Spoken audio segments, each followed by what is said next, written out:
What fucked you up as a kid on the internet? The owner of the site said that the famous Pain Olympic video was actually fake. However, he said that the other videos of people cutting their dicks off was real. He had a Reddit account that you can still look at today, and he goes in depth about all the crazy shit that he's seen. Also, he died like 10 years ago. I'd his Reddit account. If I find it, I'll link it. Edit you. Snowrail. Edit 2. Here's him confirming that a video was fake. https://www.reddit.com/r/iom/com/request_pain_participant/c3jg86q medium equals android app and source equals share and context equals 3.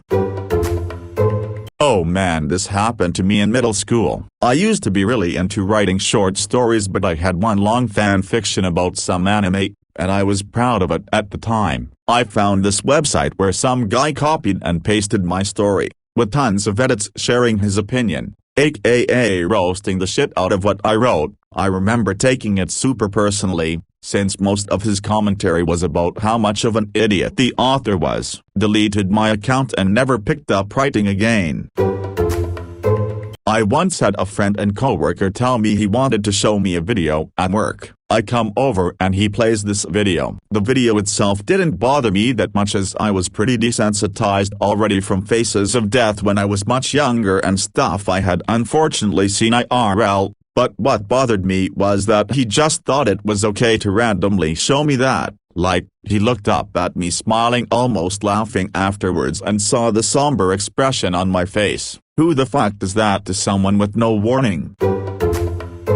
3 guys, 1 hammer. The whole story behind it is even more sickening. These 3 Ukrainian kids basically went on a blood spree, killing 21 people including little kids and pregnant women, plus cutting their fetuses out. They filmed at least 6 murders, and only the 3 guys, 1 hammer video got leaked. I think I've never seen anything more evil ever. There's also a conspiracy theory about them allegedly being instructed by overseas snuff film dealers. https://n.m.wikipedia.org/wiki/nipropotrovsk_maniacs.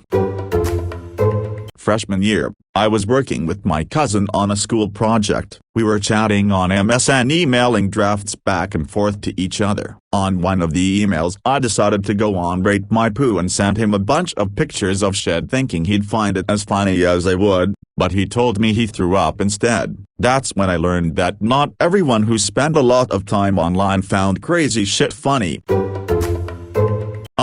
I remember those. I've always loved horror movies, and these were in the horror section of Blockbuster. My mom was gone for the weekend, so I convinced my dad to have a horror marathon with me. I was like 12/13ish, and we rented a couple of those to watch, not knowing what they were. We both sat there in horror, me clutching my stuffed animal, as about 30 minutes played before my dad turned it off.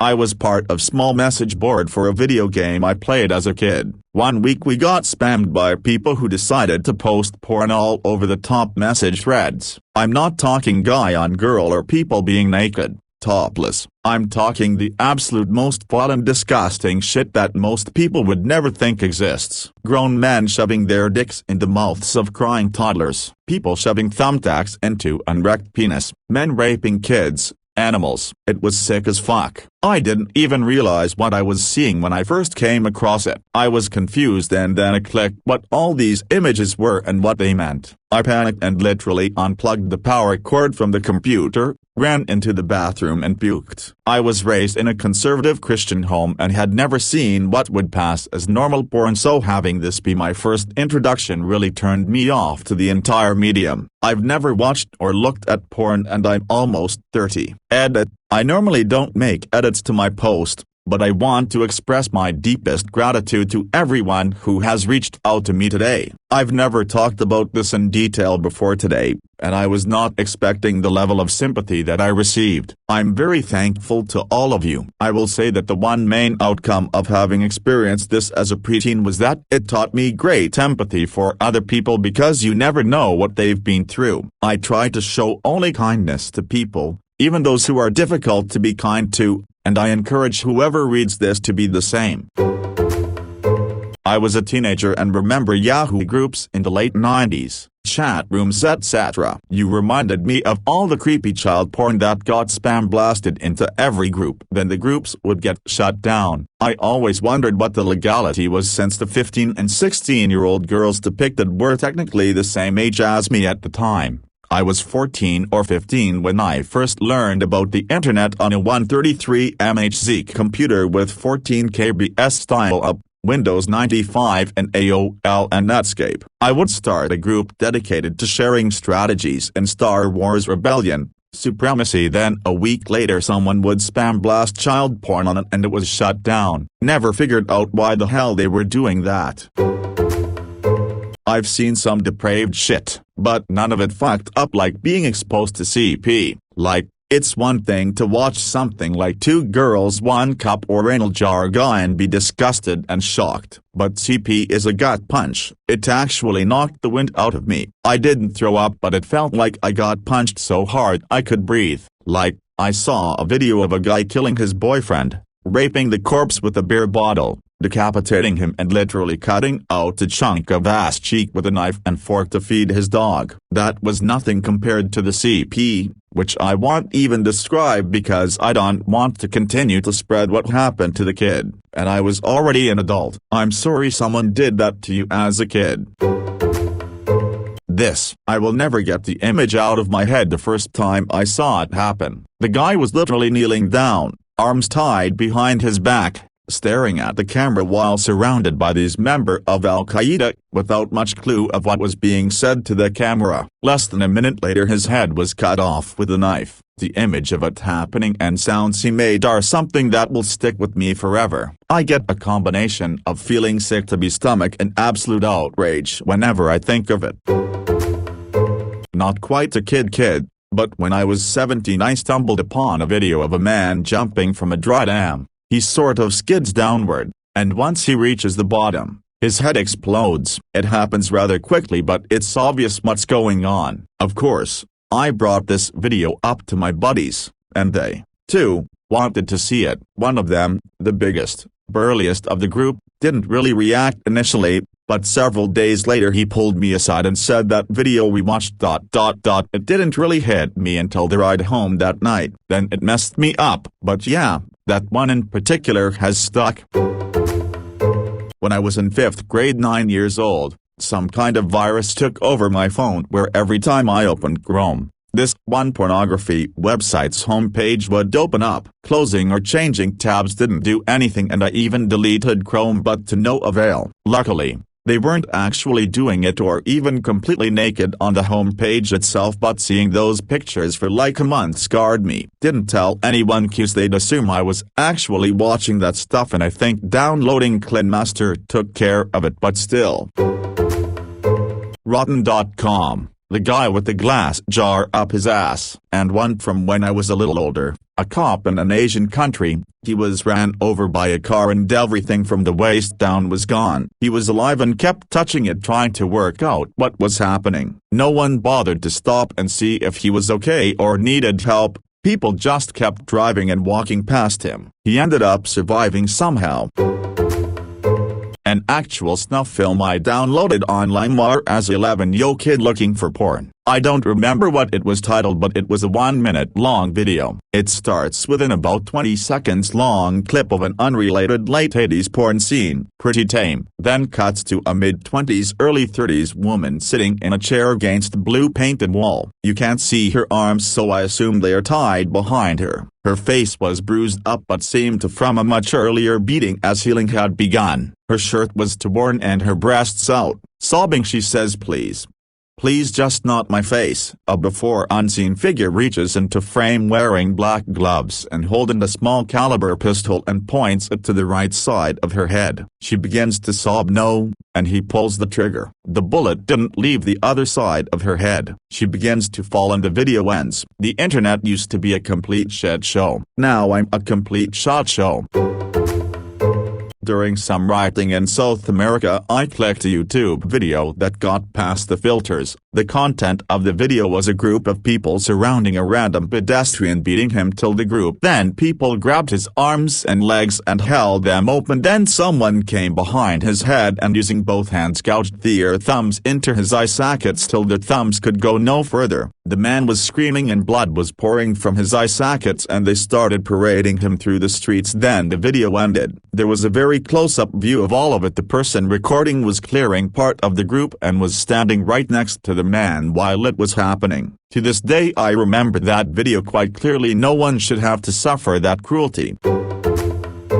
When I was in grade 5, my family got internet for the first time, dial-up. One eventful Friday night, I had a few friends over for a sleepover and we decided to search Spice Girls naked. With all of them crowded around me in excitement, I clicked on the first link and we waited in anticipation as the image loaded, one row of pixels at a time. Alas, to our eventual shock, we were met with a picture of a very fat woman, in nothing but high heels, sporting a huge bush. That image haunts me to this day.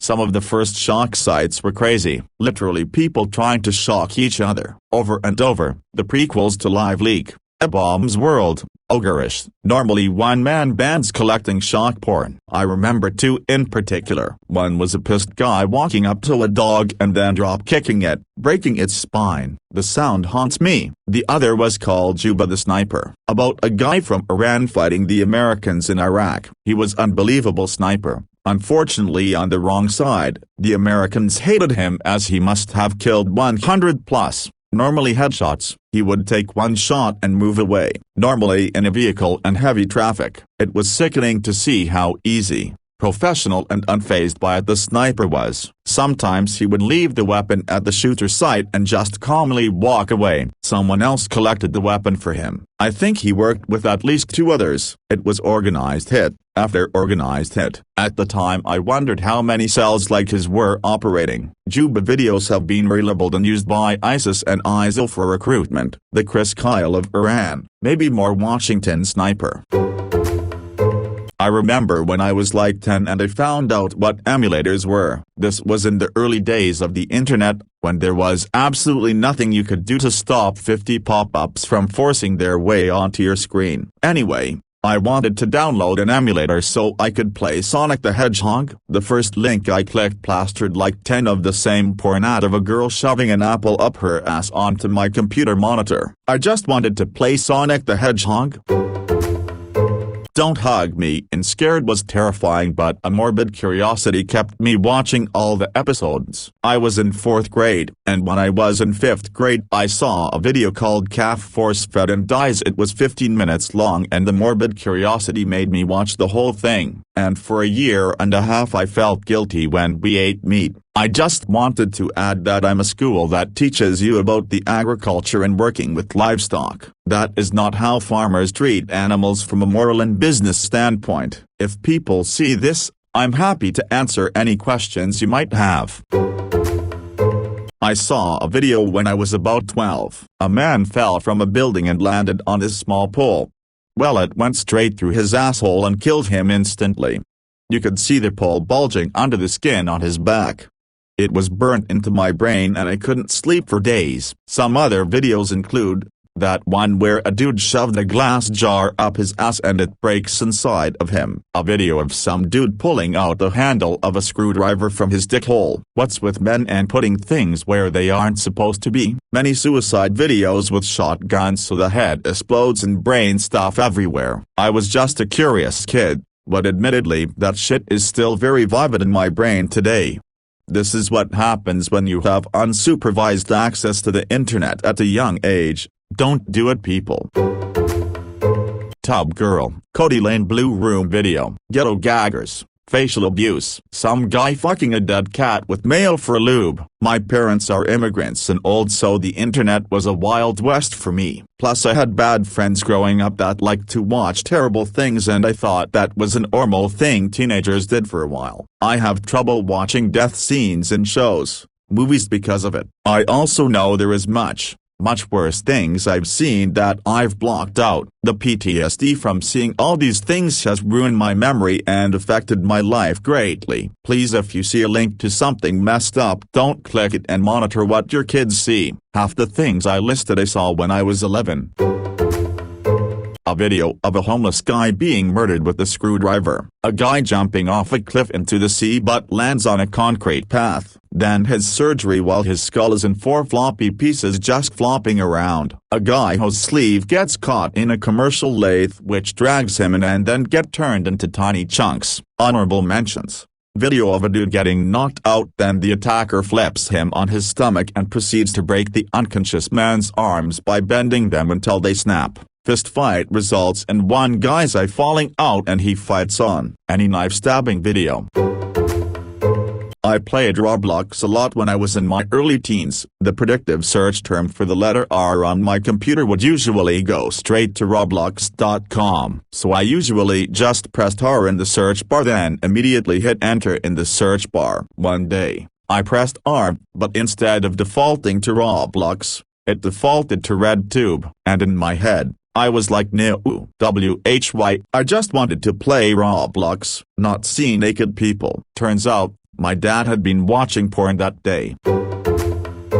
I was 10 years old at the library doing a project for school, and for whatever reason I needed to find an image of a unicorn on Google Images, so I searched something like unicorn with rainbow and I found this cute photo of a unicorn surrounded by a rainbow halo. All good, right? Yeah and nope. I clicked on the image, but rather than taking me to a full-size version of the unicorn picture, a pornographic image of a nude male's genitals showed up on my computer screen. I guess it must have been like a trick link or something, if that even exists. I was in shock. First, I thought the FBI was going to come and arrest me for looking at something so indecent on the internet, lol. And secondly, I had just never been exposed to that kind of thing before, and it made me feel so sick and scared that I almost threw up. I literally spent the next few weeks lying in bed at night, unable to sleep, freaking out over this. So yeah.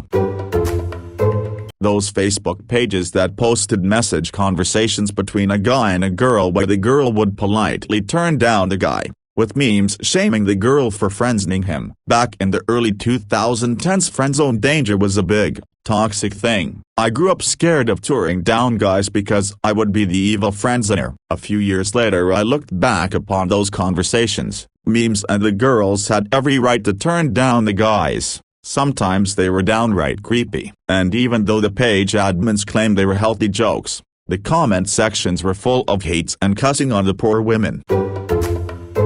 Oh, good one. I knew I was gay since I was young, and my family was really disconnected. My mom was a young mom, 2 kids before 20, who worked 2 jobs and went to university to get it together. Dad was a deadbeat and brother was your run-of-the-mill incel, Proud Boys type who played Call of Duty for 20 hours a day and barely passed school. I was lucky enough I got my own computer when I was like 12, and this was like in the days when MSN search was still a thing and Google and YouTube didn't really exist. My family of 5 would all sit in different rooms, watching TV, playing computer games, surfing the net, or reading a book, and nobody talked to each other at all. We all ate at different times since everyone existed in their own world. We sometimes are together as a family, but that was rare and almost never a good time. We didn't ask each other about our days. There was no designated chef. We just made our own shit. And in addition, Annie was often tasked with making food for others because they either couldn't or were too lazy. I ended up finding chat rooms and website designs and message boards and forums for people like me, and those are straight up breeding grounds for pedophiles. I ended up losing my virginity a week after turning 15 to a 32-year-old man. He was the first person in my life who actually gave me compliments and made me feel good about myself. He was obviously a pervert, But at the time when I was 15 I kinda hunted him down. We dated for a few months before we had a pretty awful falling out and I kind of just put that into the back of my mind to move on with my life. Later on my mother found out and was furious, but what's really fucked up isn't that she was furious with herself for giving me the internet. I'm 32 now and I don't talk to my family anymore. We tried to stretch it out for a bit but at this point there is no point. She blames the internet for fucking me up. She blames herself for allowing me to use the internet to meet a pedophile. There has never been any discussion or acknowledgement of the deeper problems surrounding why I did what I did. The internet fucked me up as a kid because I lived in chat rooms and forums and now there's child pornography of me, a lot of it. But what's way more fucked up is that I'm the whore in this situation. Nobody has ever apologized to me or tried to understand how I must have felt.